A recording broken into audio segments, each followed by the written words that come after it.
Fala aí, gente, bom dia, beleza? Hoje nós vamos falar sobre a preposição. Preposição. Lembrando que do grupo das palavras invariáveis, né? Nós vimos os advérbios e agora nós vamos entrar nas preposições, essas palavras que são mecanismos de conexão.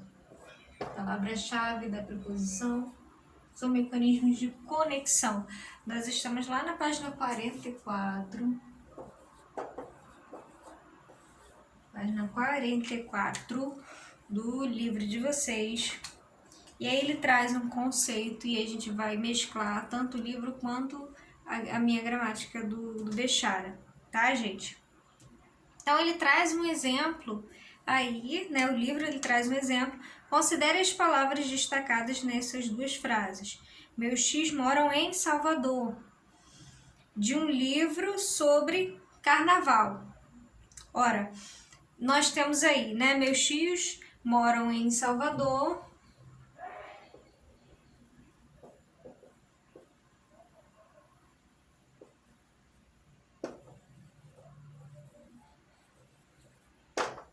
E o do livro li um livro sobre carnaval.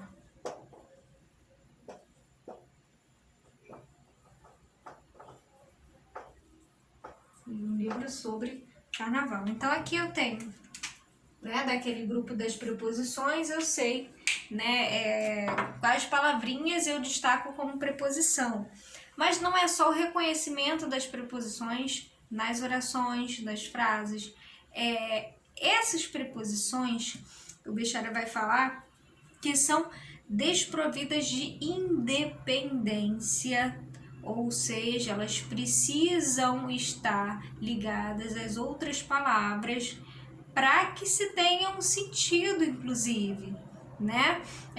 Outras palavras, por exemplo, como os substantivos, né, os adjetivos, são mais independentes no quesito sentido, né? Eles sozinhos, estabelecendo ou não relação com outras palavras, eles têm um sentido completo, né? Ao passo que as preposições não, as preposições são palavras da língua, né, que são invariáveis, mas que elas também não têm um sentido completo se elas não tiverem relacionadas, unidas, né, a outras palavras, tá bom?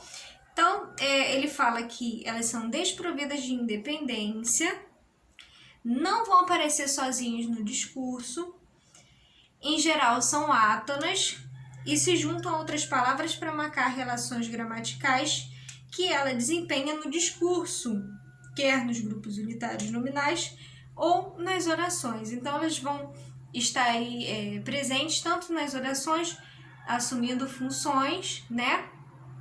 O emprego dela vai indicar algumas funções que nós vamos ver, né? Ora elas estão nas frases nominais, ora nas frases verbais.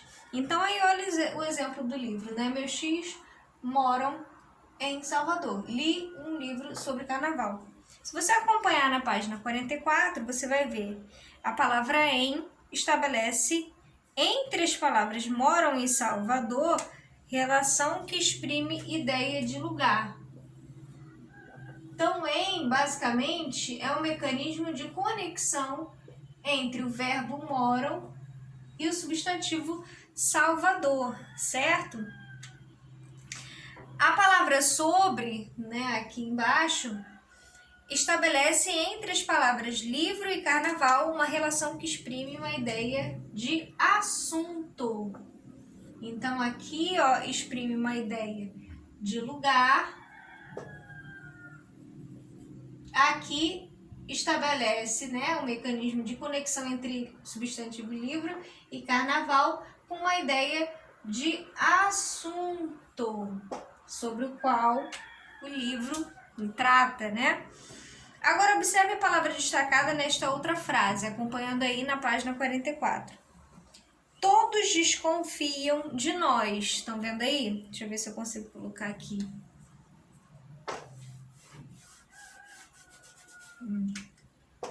Todos desconfiam. Todos desconfiam de nós. Sei que esse D aqui é a preposição marcada aí, né? A palavra de estabelece uma relação de complementaridade entre duas palavras. A palavra nós a partir do vínculo criado pelo de, complementa o sentido do verbo desconfiaram. Então, nesses 3 exemplos, as palavras em, sobre, de são preposições. Preposição é uma palavra invariável que relaciona duas ou outras palavras, estabelecendo entre elas determinadas relações de sentido e de dependência. Então, nessa parte do livro, né, você vai encontrar uma nomenclatura diferente no Bechara. Porque se são termos, se são palavras que servem de conexão, você vai ter, dentre essas palavras que estão sendo relacionadas, uma dependente da outra, certo? Uma subordinante e uma subordinada. Isso significa que as preposições também são espécies de transpositores. E a gente vai ver mais tarde, nas orações subordinadas, por exemplo, né, que algumas palavras como a conjunção integrante, né, o que e o se, né, eles servem de transpositores. O que é isso, né? Eles transformam, eles relacionam, né, estabelecem relações entre elementos que são dependentes um do outro, sintaticamente. Então, as preposições, segundo Bechara, né, também funcionam como transpositores, porque eles essas preposições estabelecem uma relação de um termo subordinante a um termo subordinado. Mas o livro, quem fala subordinante e subordinado? Né? Dependente, né? O termo depende do outro. E aqui no livro você tem a nomenclatura que ele utiliza, é palavra principal, palavra secundária. No Bechara você vai encontrar, você pode encontrar a nomenclatura antecedente ou subordinante, ou consequente ou subordinado. Então, olha lá, ó. Segundo Bechara, você tem, ó, o exemplo. Livro de história. Você tem a preposição de, que liga o elemento livro ao elemento história. No livro de vocês, você tem lá palavra principal, palavra secundária. No Bechara, você tem palavra que pode ser chamada de antecedente ou ainda subordinante. Né? Aqui é a preposição.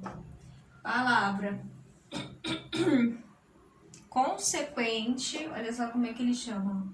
Consequente e subordinada. Esse D aqui funciona como um transpositor, né? Essa é a relação. Então, ele fala também né, na verdade, ele dá alguns exemplos aqui. Antes de falar sobre isso, né, sobre os antecedentes ou subordinantes, consequentes ou subordinados, ele utiliza um exemplo. Aldenora gosta de Belo Horizonte. Então, aí ele fala assim: não exerce nenhum outro papel que não seja ser índice da função gramatical que ela introduz. Então, você tem um exemplo aí, ó.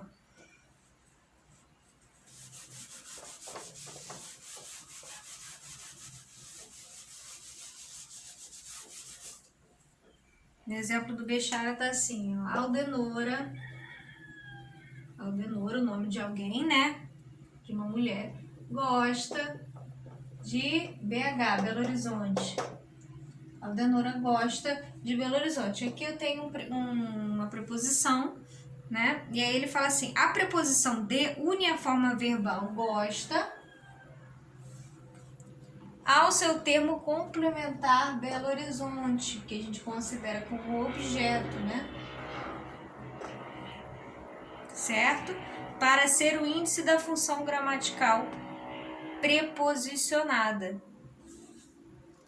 Já esse D aqui, né, ele funciona como um índice dessa preposição, um índice gramatical dessa função aqui preposicionada, né, que é a função de objeto indireto.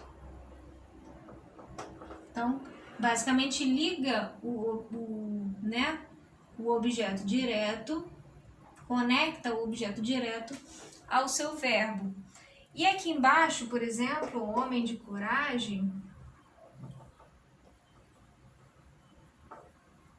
em que você tem aí um D também em preposição e a ligação entre homem e coragem, a mesma preposição, você tem a mesma preposição, que vai permitir que o substantivo coragem se transforme em um adjetivo, né?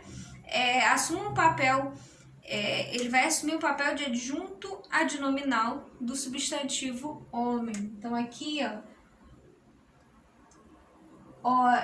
esse substantivo, né, que outrora era apenas um substantivo, por meio da presença, né, da preposição de, ele automaticamente assume uma função sintática de adjunto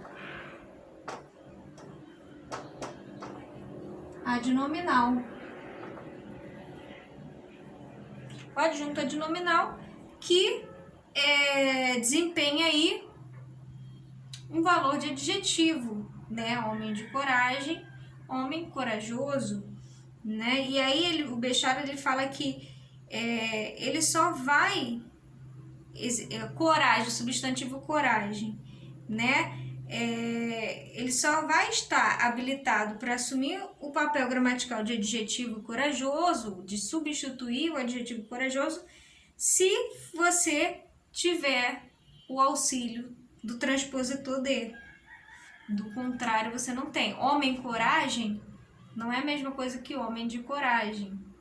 Então aí, ao invés de ser homem coragem, deveria ser homem corajoso, ausente da preposição, né? Para que ele assuma a forma, né? O sentido de adjetivo, ele vai substantivo coragem, assuma a forma de adjetivo, ele vai precisar da preposição aí para acompanhar. Neste papel, o termo anterior à preposição vai se chamar de antecedente, né? Isso segundo Bechara, e o posterior vai se chamar consequente ou subordinado, certo? O subordinante, por ser substantivo, o subordinante ele pode ser um substantivo, pode ser um adjetivo, um pronome, um verbo, um advérbio ou ainda uma interjeição. Então, você pode encontrar essas palavras, né, essas classes gramaticais, como subordinante. Então,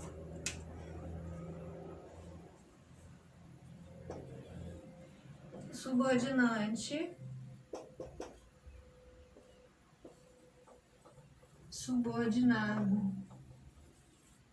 Subordinante pode ser um substantivo, deixa eu botar aqui o mesmo S, substantivo, pode ser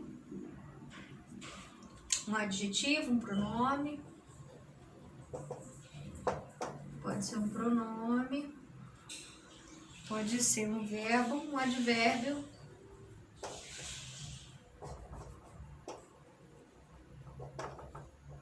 pode ser um advérbio ou ainda uma interjeição.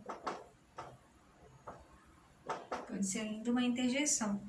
E o subordinado, por outro lado, ele pode ser um substantivo, um pronome, um adjetivo, verbo no infinitivo ou advérbio. Então, ó, substantivo,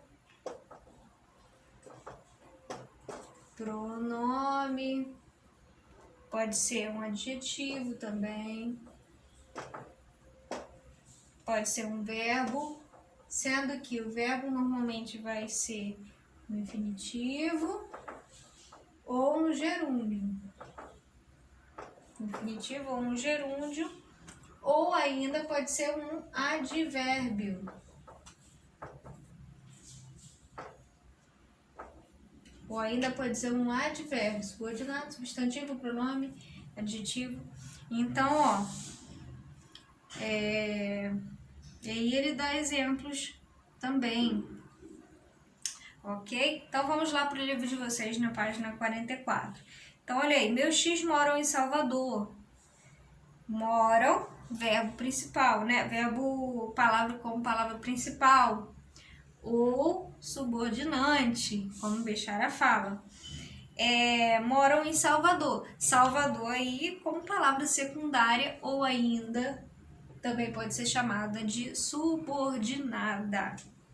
Todos desconfiaram de nós. Desconfiaram, palavra principal, nós, palavra secundária. Os quadros a seguir apresentam para consulta as preposições mais comuns que a gente tem. A, ante, após, até, com, contra, de, desde, em, entre, para, perante, por, né? Sem, sob, sobre, conforme, como, durante, exceto, fora, diante, mediante, desculpa, segundo salvo. Observações.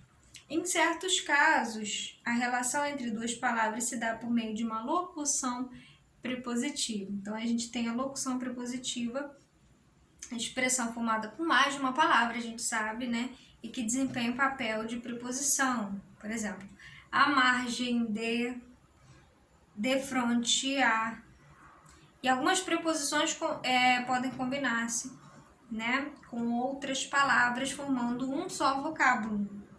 Então, na noite, aí a gente tem aquele eixo da contração, né? Da contração ou da combinação das preposições com os artigos, com outras, né? Com outras palavras aí. Em a, na noite escura, dois, de hoje, pelos, por e hoje, né? E aí também entra essa questão da crase, né? Não tem como deixar de falar da crase, que é esse fenômeno que ocorre entre a contração, né, do a preposição e do artigo. E aí tem uns exemplos aí, ok? Algo que eu queria mencionar aqui também, deixar eu falar da preposição e do significado da preposição. Tudo na língua é semântico, isto é, tudo tem um significado que varia conforme o papel léxico ou puramente gramatical que as unidades linguísticas desempenham nos grupos nominais unitários e nas orações. Então, tanto nas orações quanto nas frases nominais, você tem aí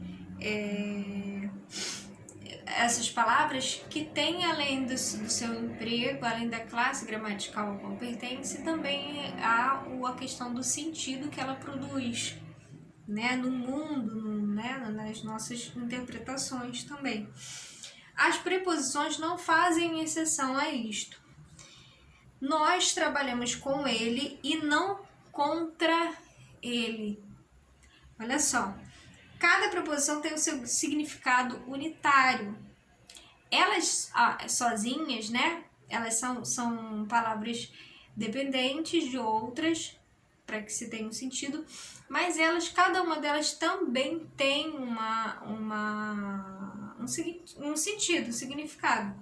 Tá? Então, por exemplo, ele dá esse exemplo aqui do nós trabalhamos com ele, não contra ele. Olha só. Ó. Nós trabalhamos com ele, não contra ele. Nós trabalhamos com ele, não contra ele. Cada preposição tem o seu significado unitário, fundamental, primário, que se desdobra em outros significados contextuais. E aí eu tô falando de sentido. Em acepções particulares que emergem do nosso saber sobre a língua e as coisas e da nossa experiência de mundo. A língua portuguesa só atribui a com o significado de copresença, o que na língua mediante o seu sistema semântico se procura expressar com esta preposição, é que na fórmula com mais x, né? X está sempre presente no estado de coisas designado. Então, os sentidos ou sentidos contextuais, analisados pela nossa experiência de mundo, né, pelas leituras que a gente faz, constitui a nossa competência linguística, né, nos permite dar um passo a mais na interpretação e depreender uma acepção secundária. Então é isso, o que vai depender também do valor semântico das preposições é também a nossa interpretação, o nosso conhecimento que a gente tem de mundo, os nossos saberes linguísticos também. Tá bom, gente? Então a gente continua na próxima aula. Beijos, tchau, tchau.